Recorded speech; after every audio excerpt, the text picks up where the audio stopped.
Assalamualaikum warahmatullahi wabarakatuh. Perkenalkan, nama saya Siti Zakia, NIM 504180093. Baik, jurusan Manajemen Keuangan Syariah. Baiklah, saya akan menjelaskan materi ringkasan saya. Kelompok 1, laporan keuangan dan neraca. A. Pengertian laporan keuangan adalah hasil akhir dari akuntansi yang merupakan suatu ringkasan transaksi keuangan. B. Pihak-pihak yang berkepentingan dalam laporan keuangan, pihak internal dan pihak eksternal. C. Laporan neraca. Aset adalah harta yang dimiliki perusahaan. D. Contoh laporan neraca: 1. Bentuk skonta. 2. Bentuk stapel. Kelompok 2, laporan laba rugi. Laporan laba rugi, pengertian laba rugi adalah suatu laporan keuangan yang di dalamnya menjelaskan tentang kinerja keuangan suatu entitas bisnis dalam suatu periode akuntansi. 2. Fungsi dan tujuan laporan laba rugi untuk memberikan informasi mengenai jumlah total pajak yang harus dibayar oleh suatu entitas bisnis. Ketiga, manfaat dari laporan laba rugi: mengevaluasi kerja perusahaan sebelumnya, mengembangkan perusahaan, melihat risiko, tolak ukur perusahaan. 4. Elemen-elemen dalam laporan laba rugi: pendapatan, beban, keuntungan, kerugian. 2. Perubahan modal. Fungsi laporan perubahan modal: membentuk pihak yang berkompetensi dalam pengambilan suatu keputusan. 2. Tujuan laporan laba rugi. Tujuan laporan perusahaan modal: untuk mengikhtiarkan aktiva pembayaran dan suatu investasi dan juga dana yang dihasilkan sepanjang suatu periode akuntansi. 3. Unsur-unsur laporan perusahaan modal: laba tidak dibagi awal periode, laba not periode akuntansi, dividen yang diumumkan, laba tidak dibagi per akhir periode. C. Pajak penghasilan: 1. Iuran. 2. Pajak dipungut. 3. Pajak dapat dipaksakan. 4. Tidak menerima kontra prestasi. 5. Untuk membiayai pengeluaran umum pemerintah. Kelompok 3, analisis B. Analisis BEP. Arti pengertian keuangan analisis BEP adalah suatu keadaan di mana perusahaan dalam operasinya tidak memperoleh laba dan tidak menderita kegiatan kerugian dan lain.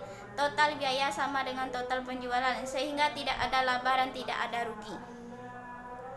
B. Hubungan volume, biaya, dan laba. Ada 3 faktor yang mempengaruhi laba: volume produk, harga jual produk, biaya produksi. C. Analisis break even adalah posisi di mana perusahaan tidak memperoleh laba dan tidak menderita kerugian. D. Shutdown point merupakan suatu titik pada break even curve yang menunjukkan bahwa besarnya total penjualan yang diperoleh perusahaan adalah sama besarnya dengan total biaya tunai yang dikeluarkan perusahaan. Bagian 5, analisis rasio keuangan. Pengertian dan kegunaan analisis rasio keuangan. Pengertian analisis rasio keuangan merupakan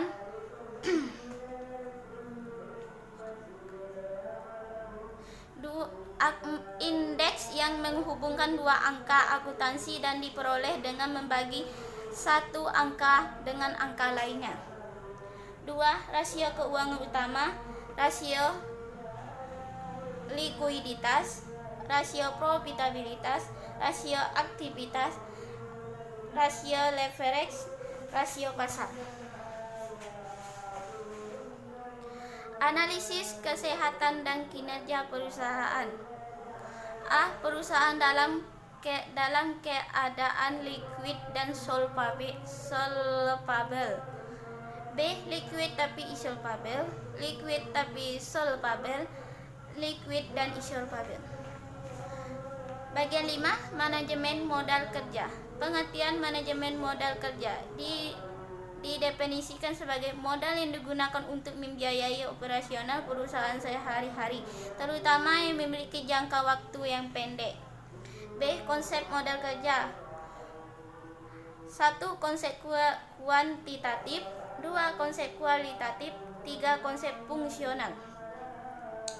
Arti penting dalam tujuan manajemen modal kerja, bahwa kegiatan seorang manajemen keuangan lebih banyak dihabiskan dalam kegiatan operasional perusahaan dan waktu ke waktu.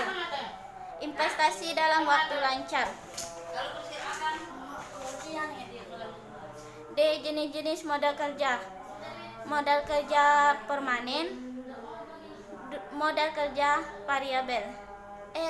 Sumber modal kerja. Hasil operasi perusahaan, keuntungan penjelakan surat berharga, penjualan saham, penjualan aktiva tetap, penjualan obligasi, memperoleh pinjaman, dana hibah. F. Komponen modal kerja. 1. Aktiva lancar. 2. Hutang lancar. Bagian 6. Analisis modal kerja. Analisis kebutuhan modal kerja merupakan analisis yang berhubungan dengan sumber-sumber dan penggunaan perusahaan. B. Analisis pembiayaan modal kerja adalah pembiayaan modal jangka pendek yang diberikan kepada perusahaan untuk membiayai kebutuhan modal kerja. Berdasarkan analisis atau dana dapat diartikan sebagai modal kerja. Seperti telah diketahui bahwa modal kerja adalah aktiva lancar dikurangi dengan hutang lancar.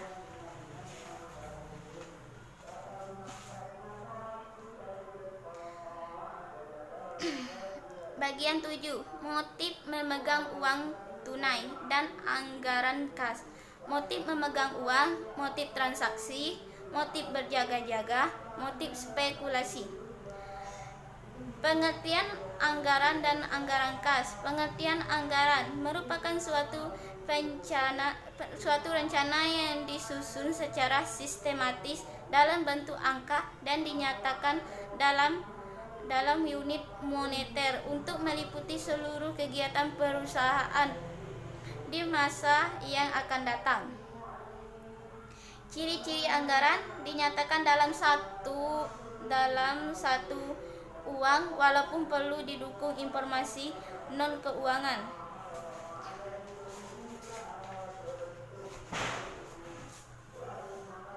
Manfaat anggaran dapat digunakan sebagai alat menilai kelebihan dan kekurangan pegawai. 4. Tujuan anggaran perusahaan: memprediksi transaksi dan kejadian finansial, non-finansial, dan masa yang akan datang. Kegunaan anggaran adalah untuk perencanaan dan pengendalian, evaluasi kinerja, dan untuk mengarahkan perilaku manajer dan karyawan. Jenis-jenis anggaran: anggaran komprehensif, anggaran parsial, anggaran operasional, anggaran keuangan. Bagian 8. Manajemen kas yang efisien dan saldo kas optimal. Manajemen kas yang efisien. Pengertian kas merupakan salah satu bagian dari aktiva yang paling liquid yang bisa dipergunakan secara untuk memenuhi kewajiban finansial perusahaan. Modal manajemen kas: modal persediaan, modal Miller dan All. Bagian 9. Pengertian piutang. Salah satu unsur dari aktiva lancar adalah neraca perusahaan. Yang timbul akibat adalah penjualan barang dan jasa atau pembelian kredit terhadap debitur, yang pembayaran pada umumnya diberikan dalam tempo 3 hari sampai dengan 90 hari. Jenis-jenis piutang: piutang usaha, piutang tagih, piutang lain-lain. Pengelolaan piutang: standar kredit, syarat kredit, kebijakan kredit, dan pengumpulan piutang. Perputaran piutang: piutang yang dimiliki oleh satu perusahaan mempunyai hubungan yang erat dengan volume penjualan kredit. Meningkatkan omset dengan kredit merupakan produk dengan cara pembiayaan kredit adalah salah satu kredit penjualan yang umum dilakukan untuk mendapatkan keuntungan. Bagian 10, Risk Return Trade-off. Risk Return Trade-off dapat dikatakan pengertian risk return resiko. Resiko dapat dikatakan sebagai satu peluang terjadinya kerugian atau kehancuran. B. Pengertian return adalah keuntungan yang diperoleh perusahaan, individu, dan institusi dalam hasil kebijakan investasi yang dilakukan. C. Hubungan karakteristik dengan risk and return adalah kondisi yang dialami oleh perusahaan, institusi, dan individu dan keputusan investasi. B. Kebijakan piutang. Pengertian piutang adalah semua tagihan kepada seseorang, badan usaha, atau pihak lainnya dalam suatu uang yang timbul transaksi masa lalu.